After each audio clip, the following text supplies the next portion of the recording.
Alors, deuxième essai, j'avais démarré en fait une vidéo et problème technique, j'ai dû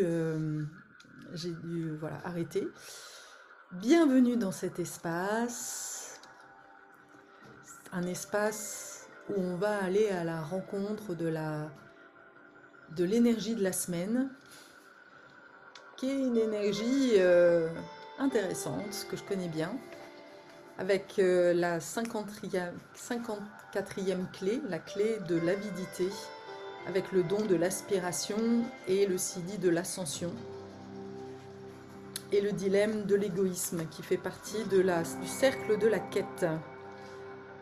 La clé partenaire, c'est la 53e, la clé de l'immaturité, le don de l'expansion, le sidi de la surabondance, et le dilemme de l'hyperactivité qui fait elle aussi partie du cercle de la quête.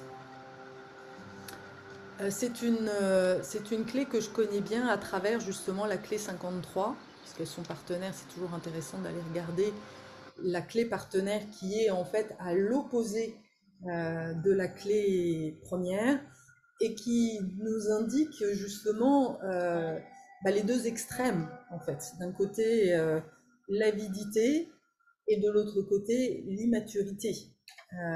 Voilà, c'est intéressant. Mais on va se concentrer aujourd'hui sur la clé de l'avidité, qui est la clé donc de la semaine, qui est un aspect de la nature humaine, une fonction évolutive qui nous pousse à la réussite matérielle.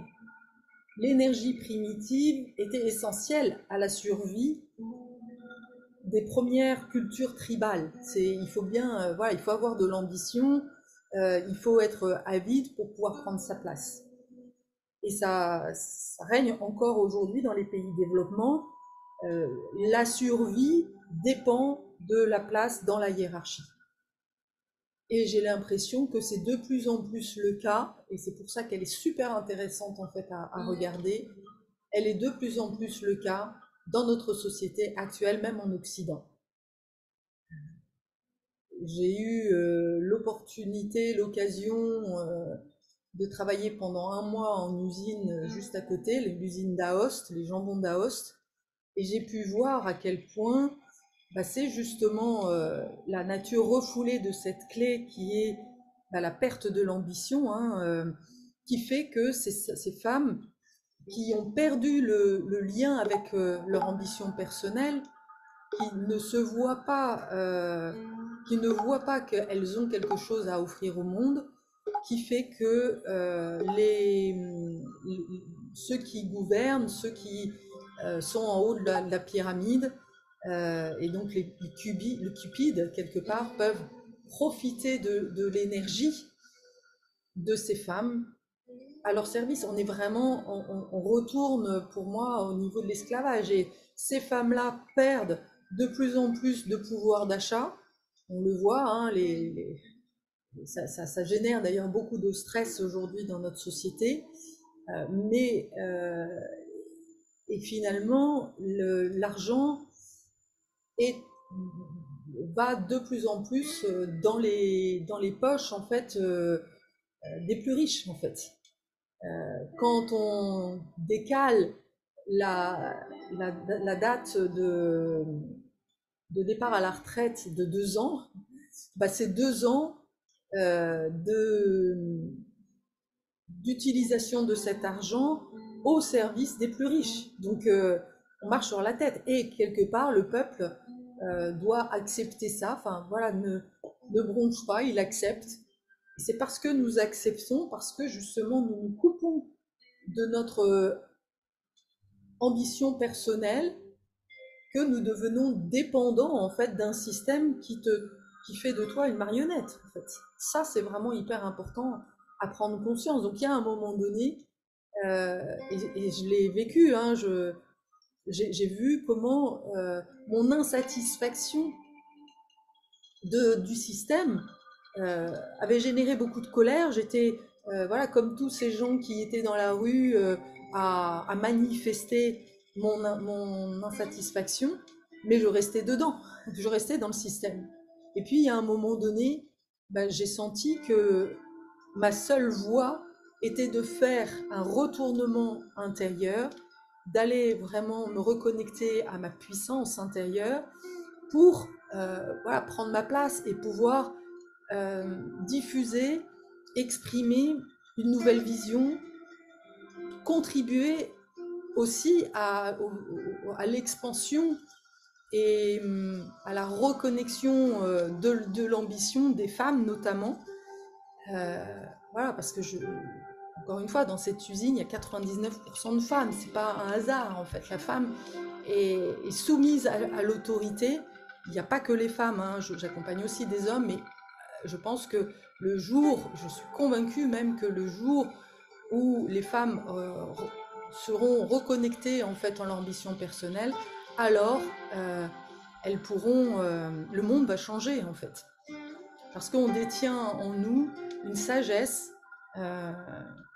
et que c'est ça qui va faire changer le monde. Donc le problème c'est quand cette survie en fait et le fait, cette avidité se fait au détriment des autres en fait. Et non seulement des autres, mais aussi de la planète.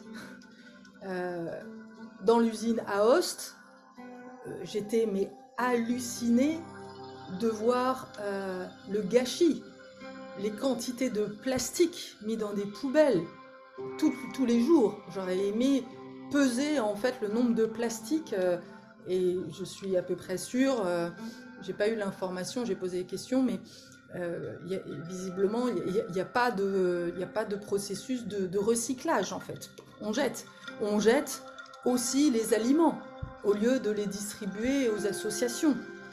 On marche sur la tête, on produit, voilà, on est là pour produire et puis on est là pour virer aussi celles qui, comme moi, manquent d'attention et parce qu'il n'y a pas, voilà, parce que je voyais pas bien les défauts sur les barquettes au bout de 3 semaines. Voilà, on m'a dégagé en fait, c'est hallucinant en fait. Alors, moi je m'en fous, mais pour certains c'est une question de survie en fait. On oblige, en fait, on considère normal pour une personne d'avoir 100% de son attention pendant 4 heures. T'as le droit, et tu te fais réprimer, tu te fais engueuler si tu passes 5 minutes pour aller pisser, sachant que on vient te voir pour te dire à quel moment tu dois aller pisser. Donc non mais on est dans un monde de fous, quoi. Je pense que même dans une crèche, un enfant a plus de liberté que dans une usine, quoi. C'est incroyable. Et le pire, c'est que voilà, les personnes considèrent ça normal. Tout le monde considère ça normal. Bon. Donc, on détruit les humains, on détruit la planète. C'est pas étonnant, avec ce type de fonctionnement, que les gens soient dépressifs, que la qualité de vie au travail soit déplorable et qu'il y ait de plus en plus de burn-out. Tout est fait pour contribuer à ça, en fait. Et on est très loin d'une société mature où il y aurait un juste équilibre entre matérialité et spiritualité, une conscience de ce à quoi on contribue avec ce type de fonctionnement. Mais ça demande tellement de prise de recul, justement de sortir en fait de cette ombre, notamment de l'avidité, de sortir en fait d'un schéma répétitif que voilà, ça demande du courage. Donc la troisième clé,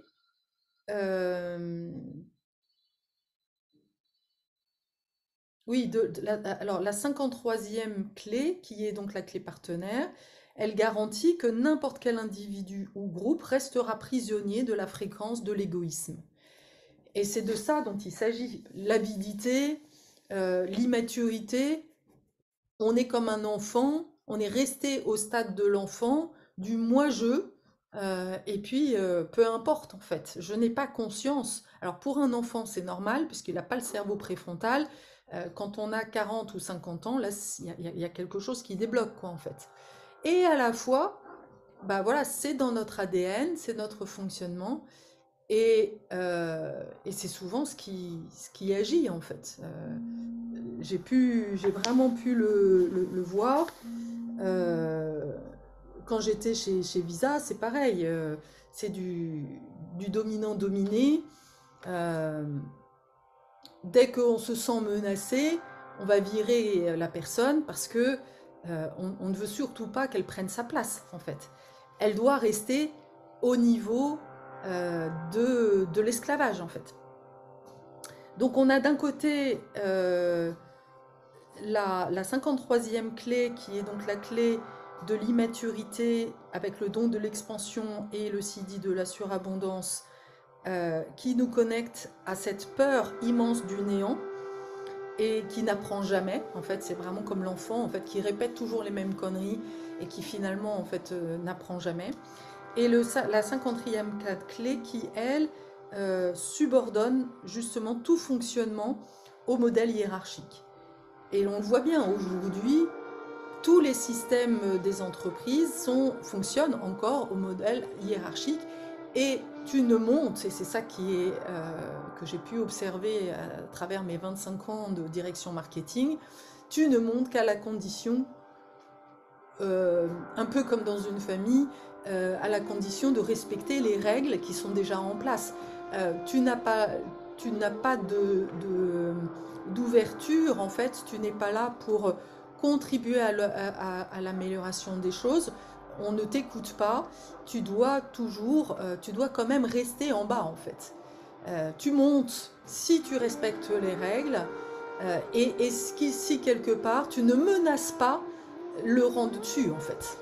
Euh, et que j'ai même envie de dire, que tu perpétues en fait le modèle. Et c'est là l'ombre, c'est là le travers en fait du fonctionnement, c'est que ce type de fonctionnement n'ouvre aucun champ d'évolution en fait.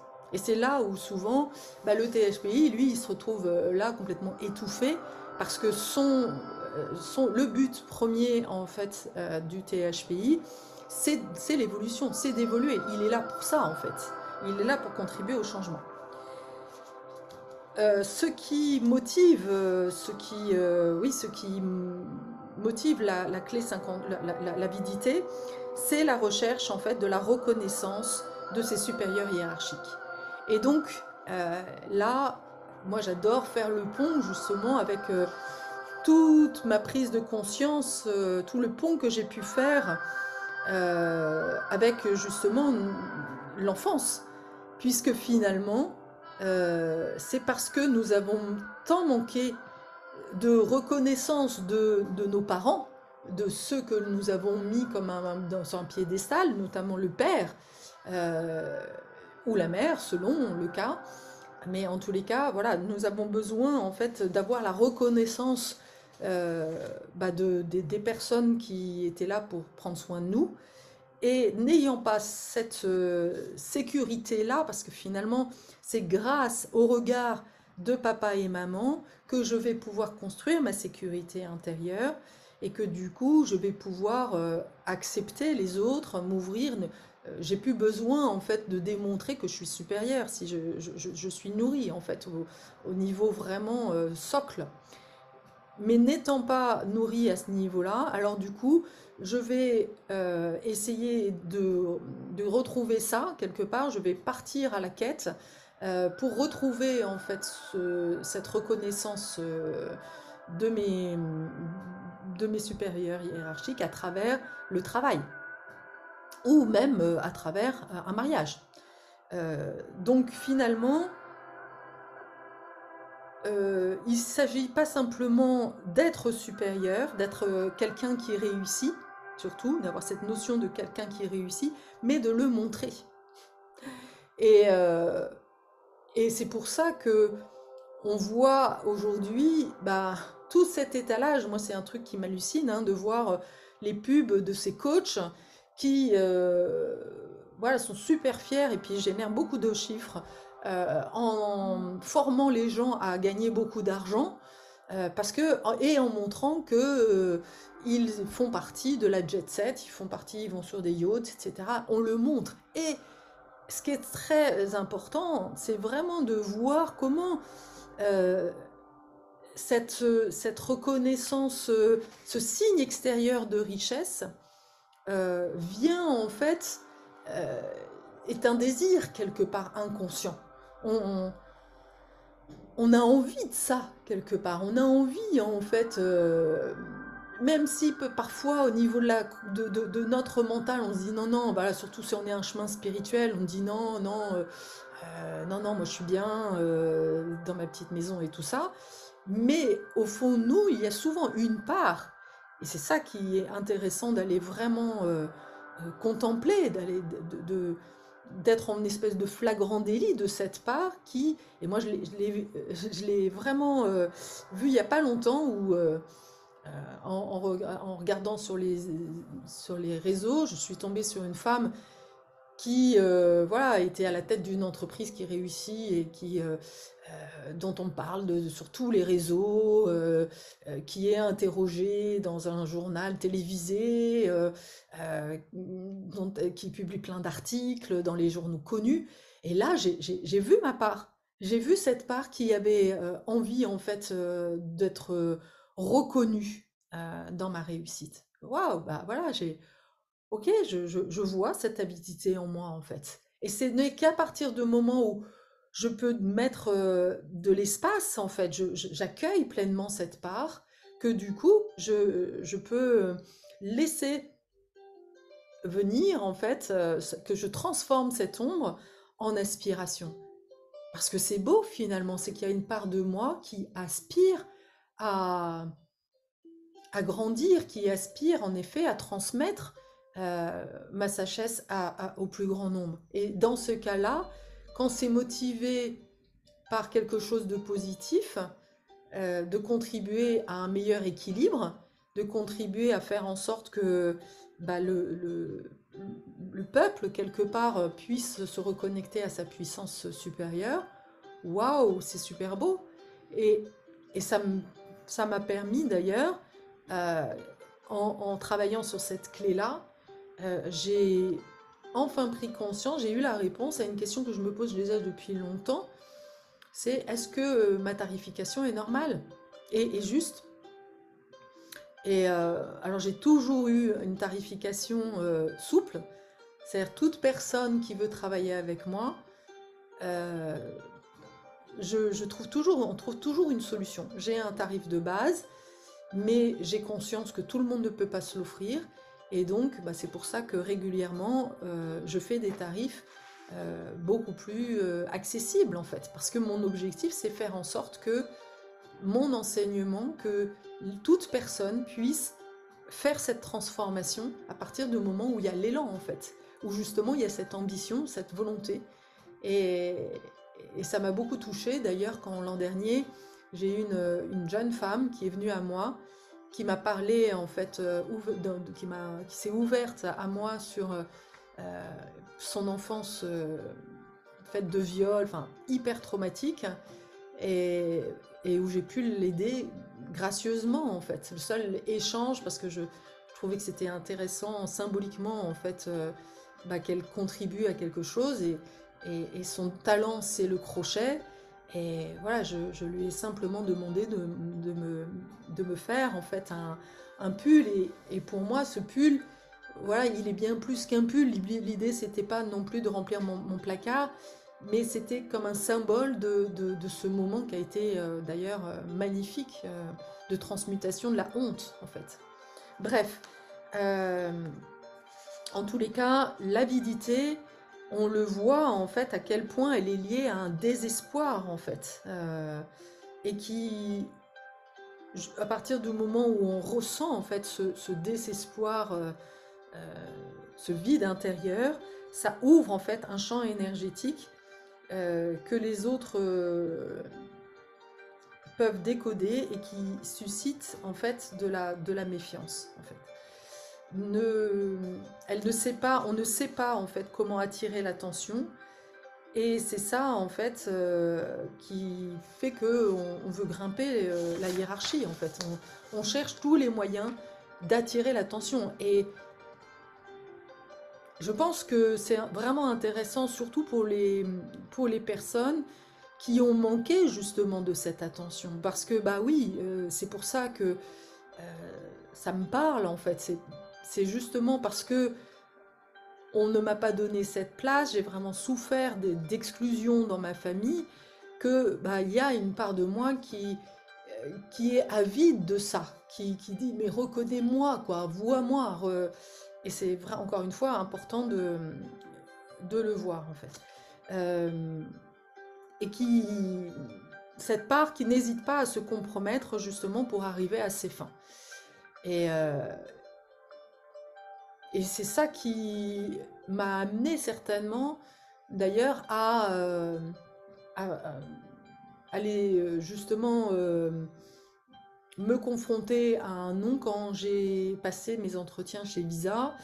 Et je voulais absolument ce poste-là. Typiquement, pour moi, l'avidité, elle s'est vraiment manifestée à ce moment-là, où après le cancer, ce qui était très intéressant, j'étais sortie du cancer, donc j'aurais pu, et j'avais rencontré un maître spirituel. Donc à ce moment-là, j'étais un peu entre deux. J'étais un espèce de couloir de transition, quoi.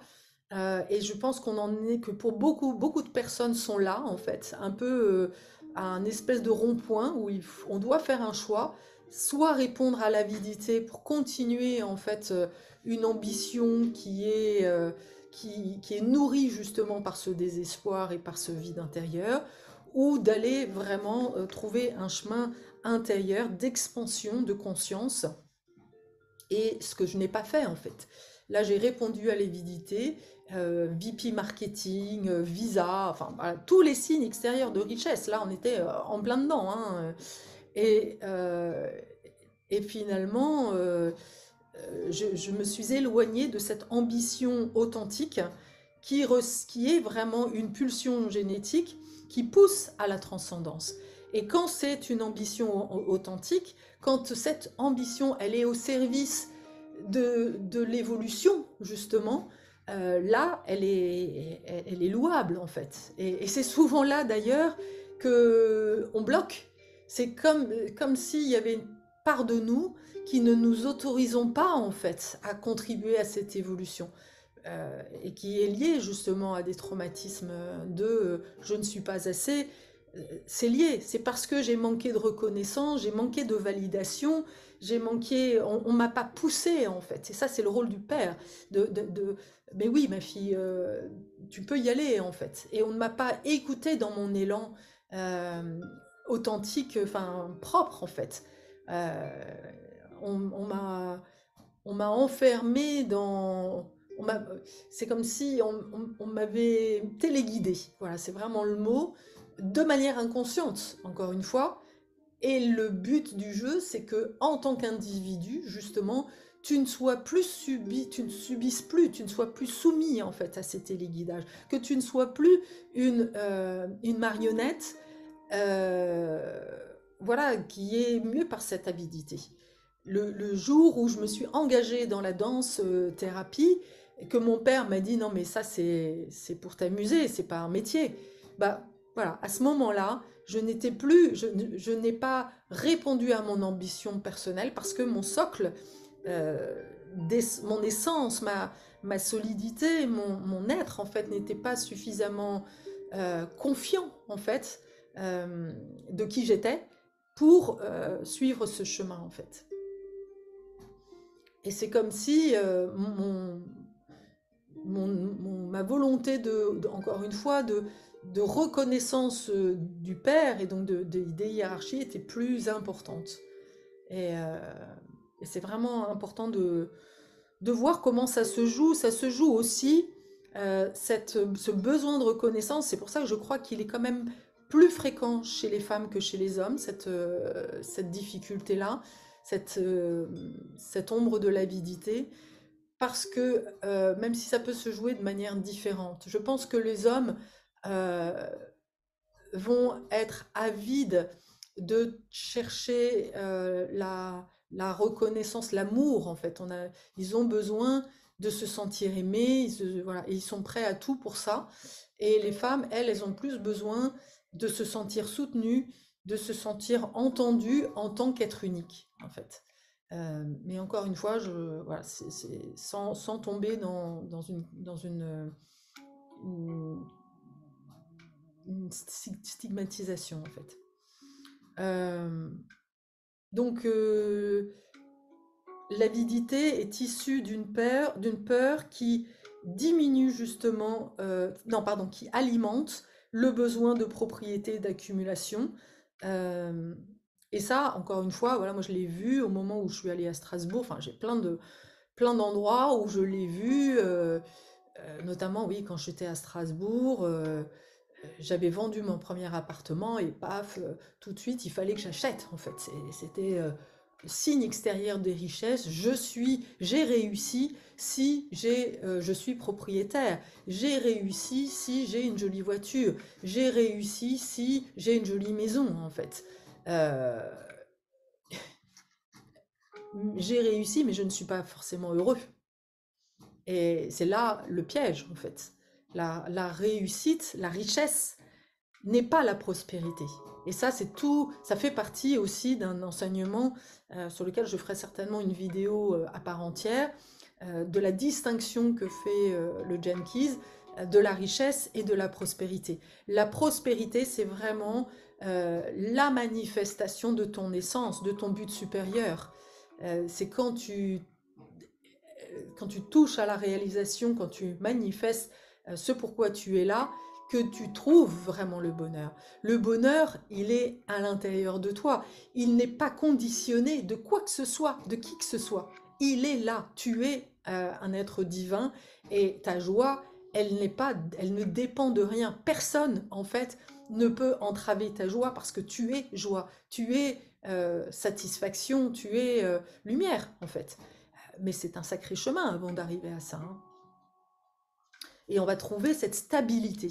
C'est ce que j'aime en fait dans l'enseignement du Jenkins, c'est que finalement, grâce à ce travail intérieur, on va trouver une stabilité. C'est quoi qu'il arrive, je sais qui je suis, voilà, je reste ancré en fait, et je reste connecté à mon être supérieur. Donc là, on est bien dans cet équilibre matérialité, et je n'ai pas peur en fait de matérialiser qui je suis en fait. Je fais du business et je n'ai pas peur de faire du business non plus. Je ne réponds pas à cette croyance que parce que je suis un être spirituel, je dois vivre en robe de bure. Non, non, au contraire, plus je réussis, plus je contribue à l'éveil et à l'évolution du monde. Donc voilà, et je redistribue et voilà, je vois comment je peux encore plus contribuer.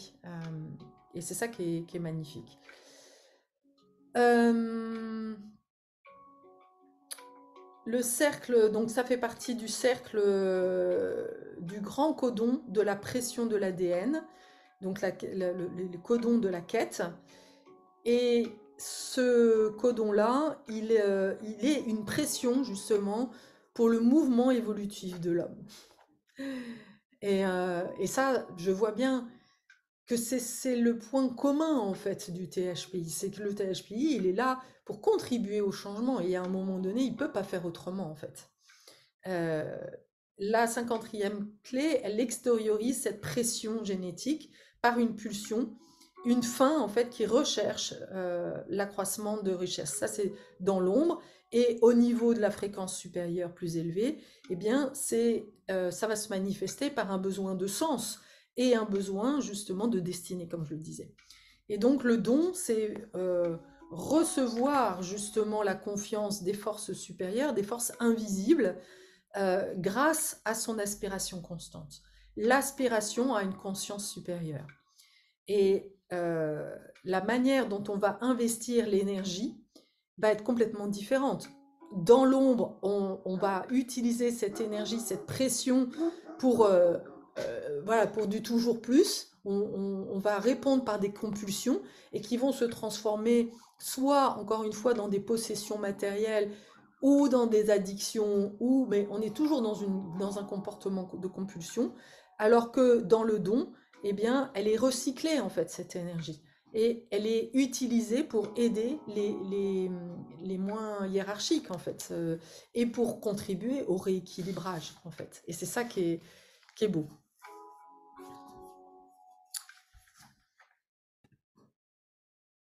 Alors, j'ai oublié en fait de parler des deux natures de l'ombre. J'en ai un petit peu parlé, mais je voulais vraiment le préciser. La nature refoulée de l'ombre de l'avidité, c'est justement le côté sans ambition, hein, dont j'ai parlé tout à l'heure. La nature refoulée de cette ombre concerne tout simplement la répression de l'ambition. Ces personnes ont peut-être commencé des choses avec ardeur et ambition, mais elles ont abandonné et se sentent déçues. L'élan merveilleux qui sous-tend cette clé génétique est bloqué, ce qui conduit à la passivité. Donc là, voilà, c'est quelque chose que je vois très très fréquemment, ces sentiments d'impuissance apprise dont l'origine est les traumas, sont les traumas, hein, donc c'est intéressant aussi de faire le lien. Euh, voilà, il y a une énergie qui est bloquée et qui du coup te transforme. Et la nature réactive, c'est la cupidité, donc le côté réactif de cette clé génétique se manifeste dans une obsession pour l'accumulation matérielle. Ça, on en a parlé. Le don de l'aspiration correspond à cette énergie qui tend vers quelque chose situé au-delà de la matière. Elle renferme la graine de la conscience supérieure. Au niveau du don, elle concerne le travail avec les autres pour le bénéfice d'autrui. Ce don se rapporte à la manière dont on investit l'énergie. Au niveau de l'ombre, l'énergie accumulée est entièrement réinjectée dans la soif d'acquérir. Ça, j'en ai parlé. Les racines soutiennent les branches, les brindilles et les fleurs, tandis que les fruits fertilisent les racines. Donc tu vois, c'est vraiment cette nouvelle notion. Dans la spirale dynamique, on va passer justement des modèles hiérarchie à un modèle beaucoup plus organique. Euh, c'est pas étonnant que du coup, moi j'ai beaucoup travaillé sur cette notion de gouvernance, la gouvernance organique, les modèles de, euh, de l'université du nous, où justement chacun a sa place. Euh, il n'y a pas de présidence, il y a pas, on est vraiment sur la coopération beaucoup plus que sur la notion de hiérarchie. Et c'est quelque chose aussi que nous pouvons travailler au niveau du couple. Déjà, ça se manifeste, hein, de sortir de ce modèle du dominant-dominé, et que chacun reprenne sa responsabilité, c'est waouh, un sacré travail déjà, hein. Voilà. Donc le secret de la croissance et de l'expansion véritable réside dans des modèles de coopération réciproque entre des groupes ou des organismes différents.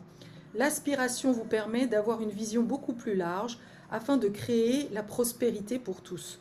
Nous voyons ici l'ambition dépasser le cadre personnel et s'étendre au collectif.